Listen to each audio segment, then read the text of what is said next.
Hello, hello, hello, everyone. Welcome to Wednesday's live stream.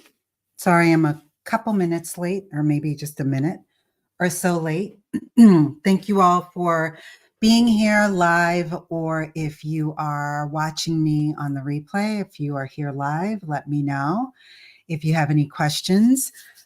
Today is the third and final installment of me essentially introducing myself to you. It's September's theme was getting to know me, because I had been doing these live streams consistently since January, and it occurred to me that I hadn't properly introduced myself. So I wanted to share a little bit about what I do, what my background is, the things that I enjoy. And today I wanted to I guess, go a little bit deeper in sharing with you my journey to becoming where I am now in my business, which has been, like most of you, I'm sure if you're watching this, however you've come upon me, you are an entrepreneur, whether you're established or if you are fairly new, and you have had struggles and issues along the way. And sometimes we feel like we're the only ones that are experiencing this. And the reality is that you're not. Um, there are some entrepreneurs that will share that story, and then there are others that don't. I'll be the first to admit that when I first started my business, I was ashamed to share my story and to be vulnerable with my audience. And that I'm going to go into today as to the reasons why that is. But let me just do a really quick recap on who I am. My name is Edie Clark. I'm a remote video producer and video marketing strategist, along with video coach. For those of you who don't know what those terms mean, essentially a producer is like a project manager. So I work with my clients in order for them to utilize video from recording to channel management. I provide the strategy piece, and I have a team that works on the execution of it, whether it's filming or editing or YouTube channel management. And as a strategist, I work on strategy. So I help you figure out what it is that you need to create and how you're going to go about creating that for your audience. And I do that in the same capacity as a video coach. I've been doing this now since 2013, but I started primarily as a video editor and then gradually changed my business as time went on. But when I first started, I had a lot of issues that I didn't know how to deal with them. I didn't know if I was the only one that was experiencing this, and then gradually realized that I was not. And so today I just kind of wanted to talk to you about some of the things that I battled with, which were self-doubt, imposter syndrome, and specifically the fear of being on camera. These are only three. I did not want to have a multi-hour long live stream, but that's just three of many struggles, if you will, that I've encountered over the years. And so my hope is that once you've watched this, you can recognize you're not alone, or, oh my God, I didn't realize she had those issues too, because we all face them. And I just want everyone to get to know me a little bit better and understand what my background is and what I've struggled with and what I've done in order to get past some of those struggles. And hopefully that'll inspire you as well.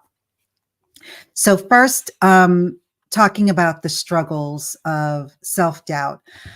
Self-doubt for me manifested itself in a lot of different ways, but it initially started with something that I was extremely ashamed of sharing when I first started my business. And that was that I did not have a college degree. I had not finished college. I went up until the end of my freshman year, and then I never went back.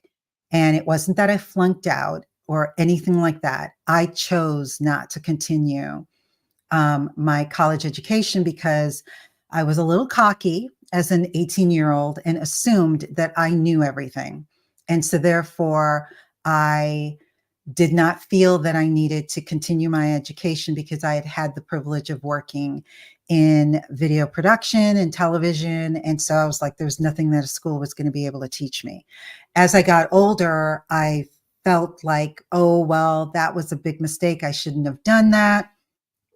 And that's when I started to feel ashamed of the fact that I hadn't finished. And that's when I think the birth of self doubt instilled itself in me, regardless of what others had said, Steve Jobs, Peter Jennings, all of these other very successful people had not finished college and went on to have robust successful careers that just didn't have the same kind of impact on me.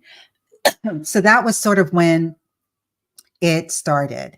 When I started my business, it manifested itself in the fact that my level of knowledge when it came to video creation or video editing was from when I was way younger. It was a couple decades prior to when, maybe not a couple decades, but about 10 or 15 years prior to when I started. And the way that you edited videos were completely different. So I had to sort of reacquaint myself with video editing. And because I didn't have that knowledge from the beginning, I felt that I wasn't good enough. So that's where the self-doubt sort of reintroduced itself into me when I started my business. And again, even though that isn't, there are plenty of people that have started businesses literally learning from today what it is that they wanted to offer from a business standpoint. And I had previous knowledge, so it wasn't like it was completely green for me, but that still created a lot of uncertainty in my capabilities or ability to service my clients. And I didn't really know how to deal with it other than, okay, I took courses, I tried to bone up on different platforms and learn everything that I could. And that somehow still wasn't good enough because it didn't have a degree behind it. It wasn't like I went to college to learn video editing or post-production or anything like that. So that self-doubt ended up lingering throughout the very beginning years of my business. That then sort of in and of itself led to the second thing that I was struggling with, which I think kind of goes hand in hand with self-doubt, and that's imposter syndrome. I started to feel like an imposter when it came time for me needing to promote and market myself online through social media or whatever means it was.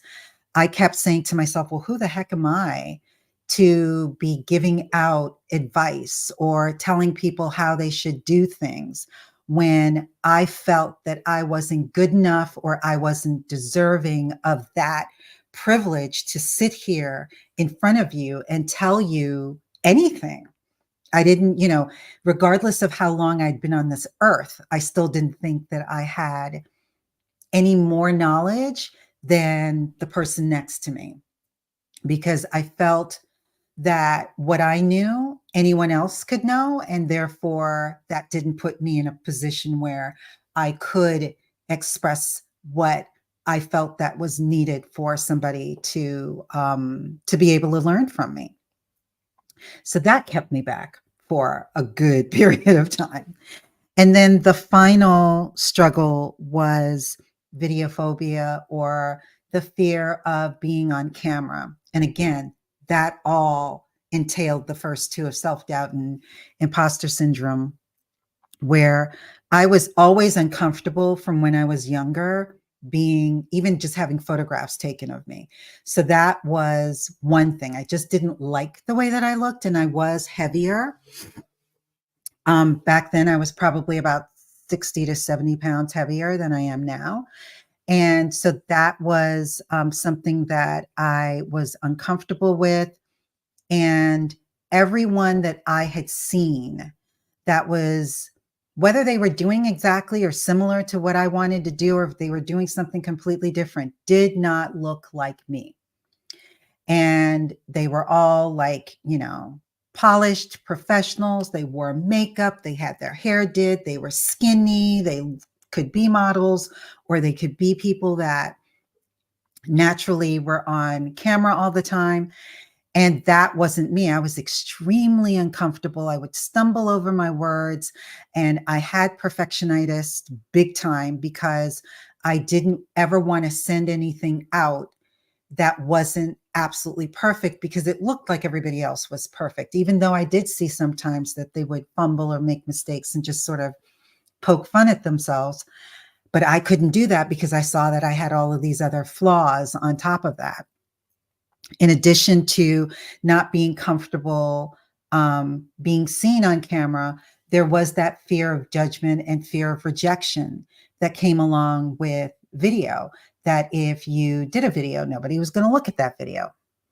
So, or they were going to comment and say, you don't know what you're talking about. So all of these fears drove me to not really be as authentic as I could be with my audience because I was so fearful of what they were going to say, what they were going to think about me, what, was going to result from me putting myself out there.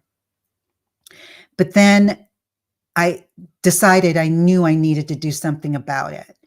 And the key thing was figuring out what that was that I needed to do. And that took me a minute because I didn't understand. I had coaches, don't get me wrong. I invested a lot of money in business coaches, in sales coaches, everything that I thought my business needed for me to succeed.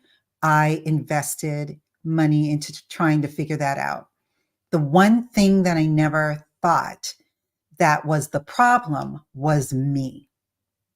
I never realized that it wasn't the product or the service that I wanted to offer.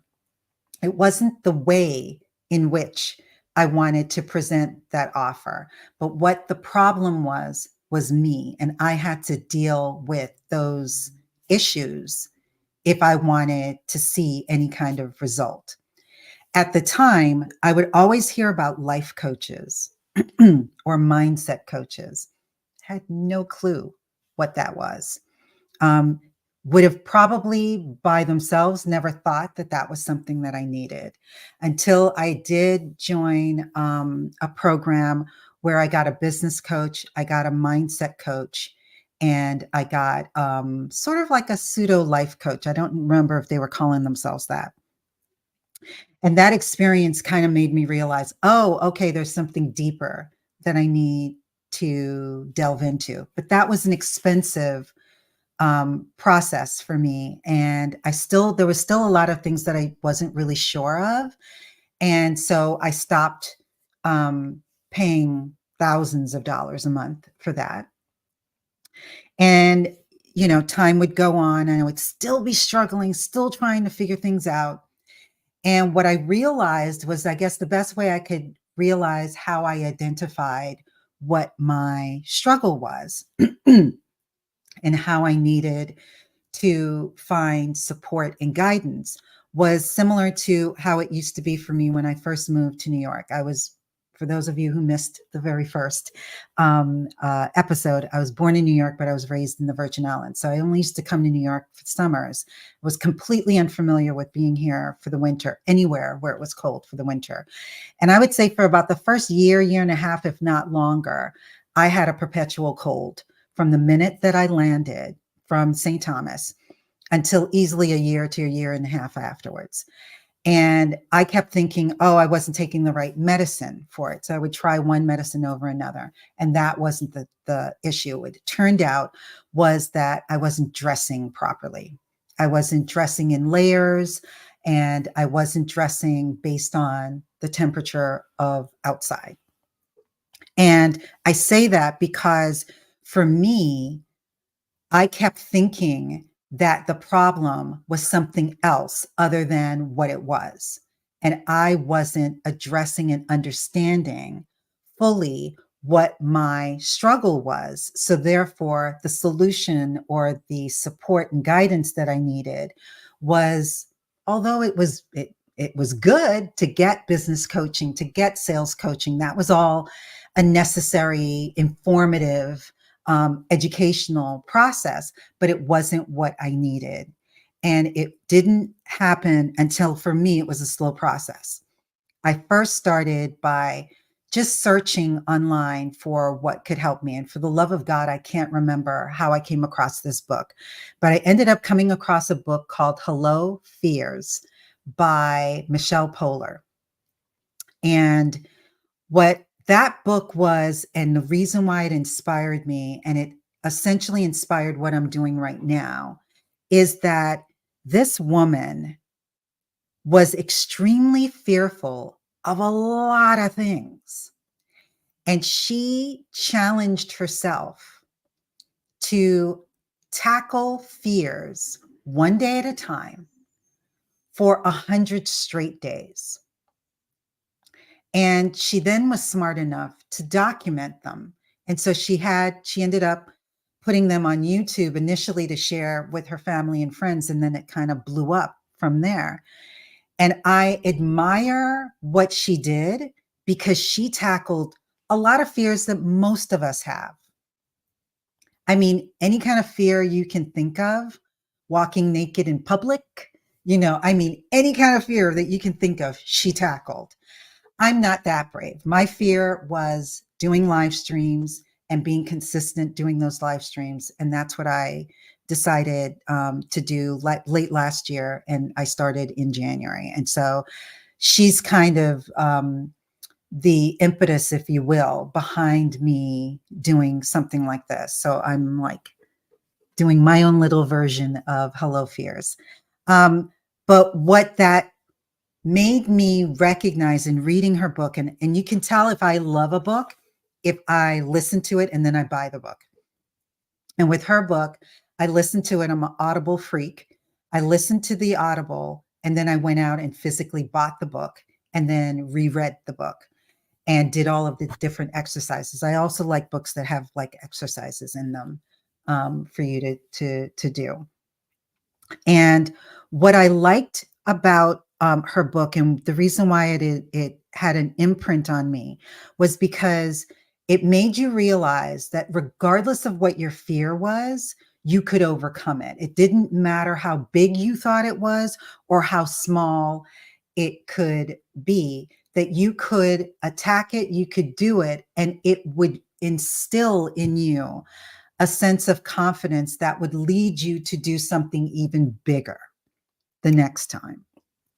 And so overcoming fear was definitely a key catalyst in reading this book. And then being able to build confidence was the other piece that I got from the book. So I highly recommend, if any of you are, fearful or you have some issues that that you need to overcome, I would read it. It could you could do the challenge that she did. I'm not there yet, but you could do the challenge that she did. It depends on, I guess, what the levels of fears are that you have. But whatever it is that you've categorized as a fear, another fear for me was doing webinars, primarily because, just like live streams, you can't see the people. And so you're talking to a camera and you have to be engaging and you have to pace yourself to a way where you're not rushing through it because you're assuming, which is what I would do. I would say all kinds of things in my head as I was either doing a live stream or a webinar, like, oh, they're getting bored, they're not interested, I got to rush, all of these things. And I now enjoy doing webinars and I do them monthly now. So those are the types of things that I'm doing. And as I can come up with more fears that I need to tackle, I will add them on. And believe me, there will probably be more coming up in the future. But besides reading books, and there were a number of books that I read, and I'll mention some a little later.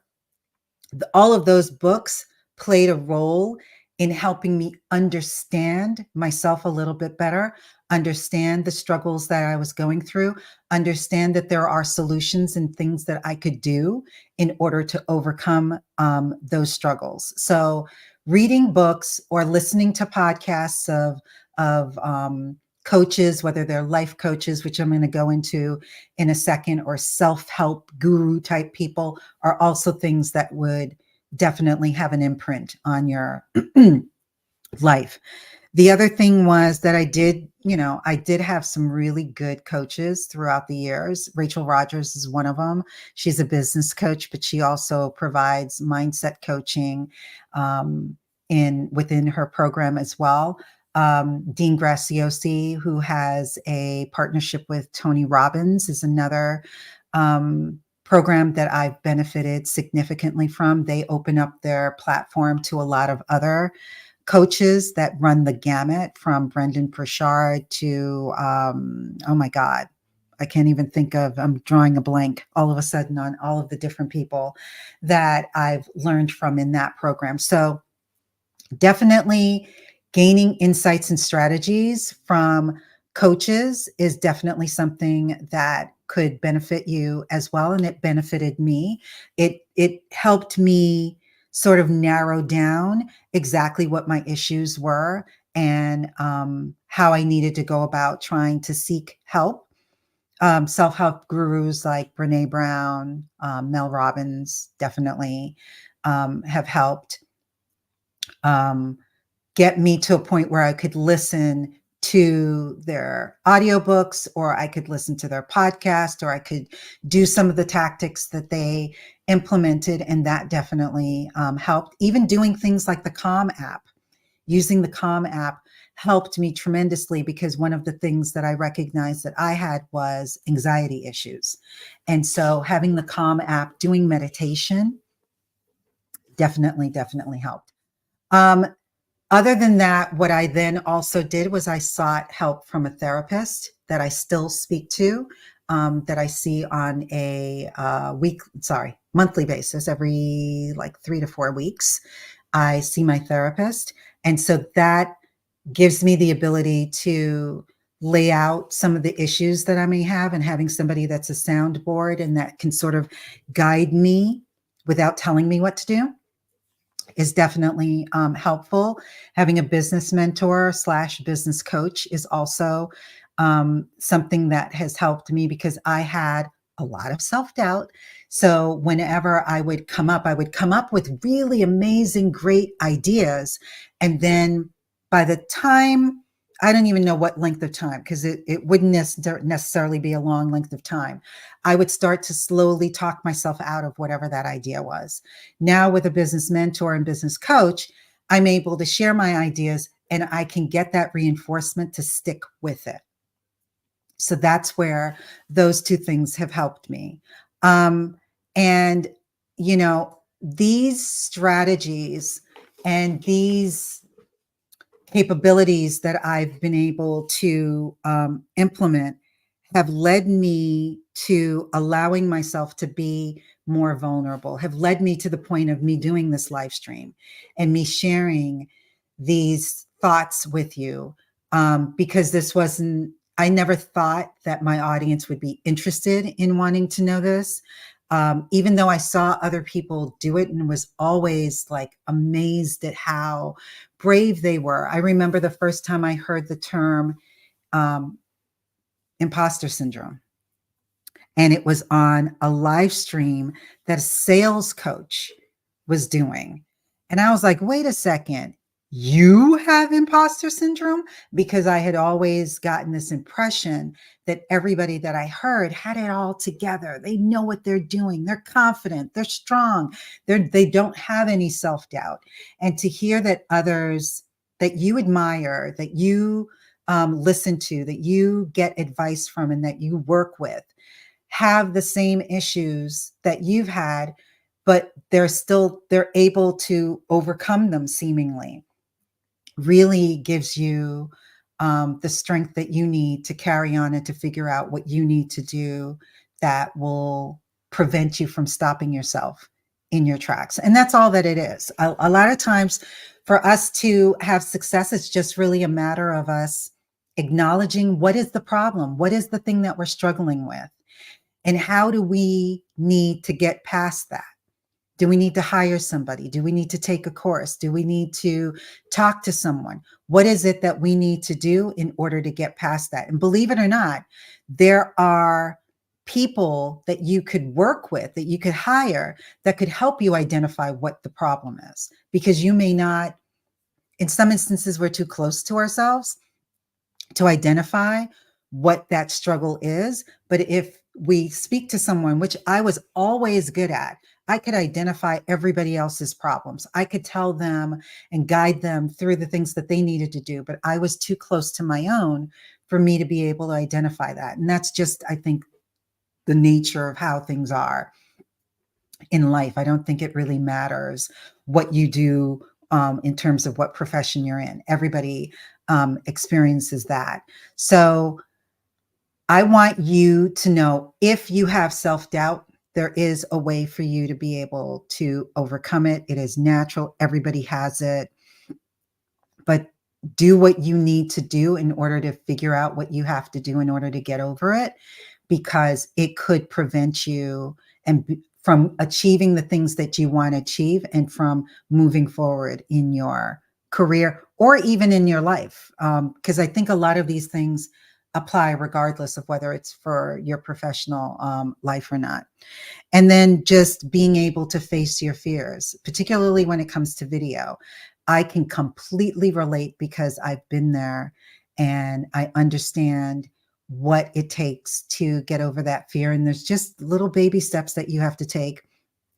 For me, it was first just doing videos where I wasn't in them, then just gradually adding myself back in until I could do a full video like this, where I'm not sharing my screen or anything. It's all about me. And then learning the techniques and the strategies that you need in order to combat the imposter syndrome that you have, because everybody, well, most people, I'm not going to say everybody, because I saw an article a long time ago, or it might have been a video, where somebody was asking Oprah Winfrey if she had imposter syndrome, and she said no. So some people are born without it. I think there's less of those than there are of us that do have it, but it is possible for you to overcome it. So I mentioned before that I wanted to mention some honorable mentions of books that I have read, and these are only a small number of them. I read a book last year, probably the year before. Somebody had recommended, called Psycho-Cybernetics. And basically, it's by Maxwell Maltz, Dr. Maxwell Maltz. And essentially, this book is helping you figure out how you can think more positively about yourself so that you can make a better life for yourself. And so that was really helpful. It sort of like capped off a lot of things, because this book came to me after I had read Hello Fears, and I had gone through a number of other books that I'm going to mention. So it really kind of tied off the loose end for me, but I would highly recommend that book. There's also a book called You Squared by Dr. Price Pritchett. It's a really, really short book. I forgot, I have the audio and I have the physical book. The physical book is maybe 40, 50 pages long. And it just talks about making big changes in your life by thinking about your problems differently, I guess is a succinct way of saying what that book is about. Another book that had a profound effect on me was The Practical Law of Attraction by Victoria Gallagher. That book was actually recommended to me by my therapist because they're friends. And that book reminded me of The Secret. Any of you who ever read The Secret? But I absolutely hated The Secret. And I hated The Secret because The Secret for me was theory, and Practical Law of Attraction is just that. It says it in the name. It's practical. It's a guide that guides you step by step into implementing the things that you need in order for you to achieve the law of attraction. What helped me with that as well is I joined Victoria's program. I was in her mastermind for 6 months to a year. And so that helped me greatly implement those things. But that book by itself was very, very life-changing for me. And another book that I've read, two books that I've read by the same author, Daniel Priestley, but this one is called Key Person of Influence. And it basically shows you how you can become a well-known expert in your niche. And so that's a book that I've read once, but I plan on reading it a second time. And I just like his approach to how he educates his audience in terms of being able to, it's more of a business book. It's not a self-help. So it's more of a book that sort of can guide you through the process of expanding your business. The second book that I read of his was called Oversubscribed, and I highly recommend both of those. So for those of you who know something's wrong, something ain't quite right, you need to try to figure out what it is that you want to do that could hopefully make you achieve the goals that you want to achieve. I highly recommend reading some of these books. I also just posted some of my favorite books on my Amazon store so that you can identify some of those issues as well. Thanks, Dion.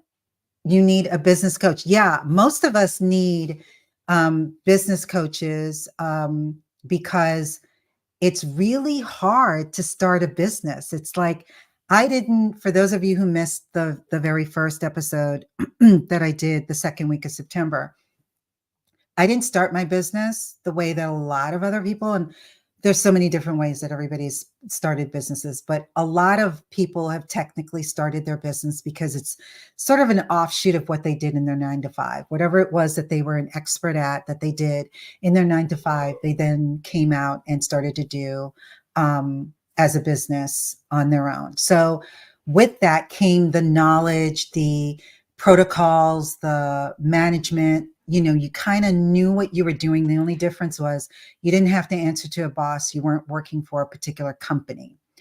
With people that are starting from their, not even a hobby, because I think even a hobby, you kind of got your act together. You kind of know what it is that you're doing, what you're a expert at. You kind of know who your target audience is. But for me, I was completely green. I came out of a completely unrelated industry.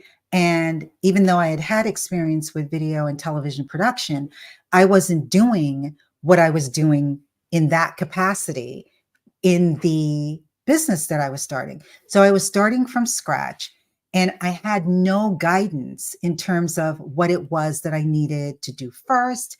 I, did get a business coach. I did the traditional build your website, do all of these things, try to build an email list, which took me years before I built an email list, which is a huge mistake. And I always heard that it was a huge mistake, but I was stuck at so many different areas in building my business and I didn't understand why I was stuck. One of the areas that I was stuck at is how do I build an email list with a lead magnet or a freebie? And I didn't know what kind of lead magnet or freebie I should create. And I didn't have anyone that was well versed in my niche to say, oh, well, you could do this or you could do that, or come up with various recommendations on what I could do. And so it took me a long time, and it took me going through a number of different business coaches before I finally recognized what it was that I needed. So everyone definitely has to go on the path that's best for them. A lot of people, it's budget that is going to sometimes dictate. And that was another money mindset issues are another thing that I used to think was like, oh, well, yeah, I guess if I had a lot of money coming in, I would have a money mindset issue. But I don't have a lot of money coming in. So I have to struggle. I have to pinch pennies. I have to not hire a team or outsource to a VA. And it really is about how you look at things, because when I finally did start to outsource, I realized it wasn't as painful as I thought it was going to be. And it opened me up to being able to afford myself the time to focus on the things that I needed to do, which were going to build my business and allow me to seek out clients that could pay for the outsourcing and for the VA. So I want to thank you guys for being here. I truly appreciate it. I will be back next month for live streaming. I'm not sure. I'm definitely taking off the month of December. I'm not sure about November, but October, I'm thinking that I want to do a theme of the future of video experimenting with AI-powered platforms. So let me know in the comments if you think that's a good topic. I have some tools that I use and some that I'm experimenting with, and maybe others that will be brand spanking new to me that I might want to dabble around with. So that's more going to be show and tell type live streams that I do. But if that's something that you guys think might be of interest, please post in the comments and let me know that you want to see that. But that's the tentative theme for October. So until next time, I will see you. Happy September. I cannot believe this month is over, or will be over on Monday. This month went by really, really quickly. I hope all is going well. Again, if you ever need any help with understanding YouTube, using video to market your business, please drop me a line, whether you're on YouTube or LinkedIn. Pop in, follow me on both platforms, and I will see you next time. Thank you so much for being here. Thanks, Dan. All right, take care.